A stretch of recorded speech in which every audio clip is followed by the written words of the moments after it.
Well, let's talk about whether there's a Ukraine lobby in Washington and what they might be thinking about Trump's latest moves. Scott Bessent is, I think, in Kiev at the moment, talking to Ukraine. There seems to be some kind of deal on the cards, which is that the US, in return for continuing to support Ukraine, will get more obvious access to Ukrainian minerals. And I wonder what you think about that, because to some extent that's a bit like what we were talking about early on, which is that Trump's much more transactional, much more nakedly selfish, if you like, or certainly national interest driven foreign policy is at least more direct and clear than the Biden administration's policy, which was to sort of sotto voce talk about Ukraine's minerals and how important they could be, but really to talk about, but publicly to talk about democracy and the importance of defending it and so on. Look, if you're a good realist, Freddie, you defend a country like Ukraine because you think it's in the American national interest. And basically, what Trump is saying is that if you don't pay us back for what he claims is the $300 billion that we've given you to fight this war, if you don't pay us back with this mineral wealth, we're going to cut off our assistance to you. This is what you call transactional. This is completely at odds with basic realist logic. I mean, it looks like we're in this to make money. Uh, and it's no accident that the German chancellor condemned Trump for making this claim or making this line of argument. It makes us look like we're mercenaries. Just a fundamental mistake, and it's completely at odds with realism. Trump told us that he was going to settle the Ukrainian conflict in one day. And there is no evidence that we are even close to settling the Ukraine conflict. And if anything, we're heading in the other direction. So he has failed so far. Now, of course, he's only been in office for 3 weeks, but there is no evidence that he has a plan for shutting this war down. And it looks like the war is going to go on. And it looks like he is doing everything he can to dump this war into the lap of the Europeans.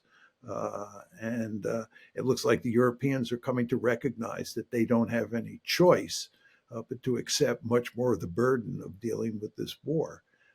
So this is bad news all around. Bad news for the Ukrainian people, bad news for the Russians, bad news for the United States, bad news for the West, because we're not going to shut this one down anytime soon.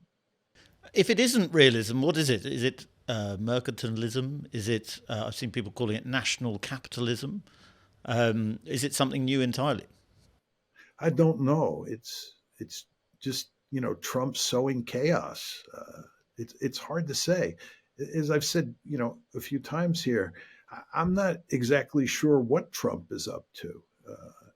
It it doesn't make sense to me to say uh, after all of the attention the United States has paid to the Ukraine war, after all the support that the United States has given to Ukraine, to all of a sudden turn around and say, if you don't give us a huge chunk of your mineral wealth, we're going to abandon you. Uh, but if you don't, right? If you do give us all of this mineral wealth, we won't abandon you. We'll continue to support the war. That's what he's saying. That's certainly not a realist perspective. Certainly not a morally correct perspective. And it raises the question: what is he doing here? Why do this? And I don't have a good answer. Well, I mean, it might be answered by looking at his relationship to Russia, or his approach to Russia, his approach to Putin and the Kremlin. He has appeared to be a realist when it comes to Russia's interests, or understanding Russia's interests in the past. Russia in recent days has released an American hostage. I think it's going to a prisoner, I should say. I think it's going to release another. Something's going on there, is it not? What can we interpret about that? What's going on? I mean, I want to know what the plan is. The Russians have made it very clear what they want. And the question is, what is Trump willing to do to accommodate the Russians? What's the plan?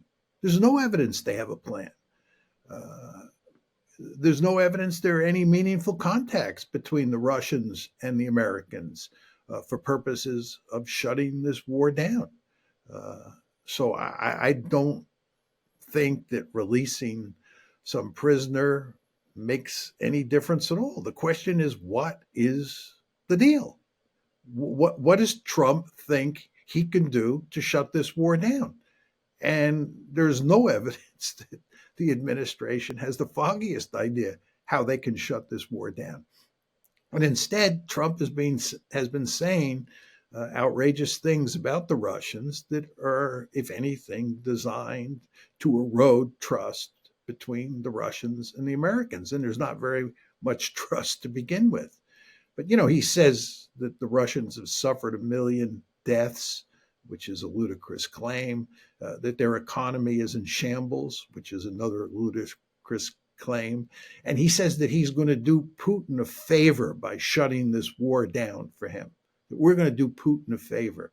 Do you think this is going to make Putin think that Trump is somebody he can trust? Of course not. And Putin doesn't trust the West much at all. And Trump is just making the problem worse. So there's no concrete proposal floating around. There are no viable ideas coming out of the administration on how to accommodate the Russians, who happen to be in the driver's seat on the battlefield. And instead, what you're getting are rather outlandish statements that, if anything, going to make it harder to get a deal rather than easier.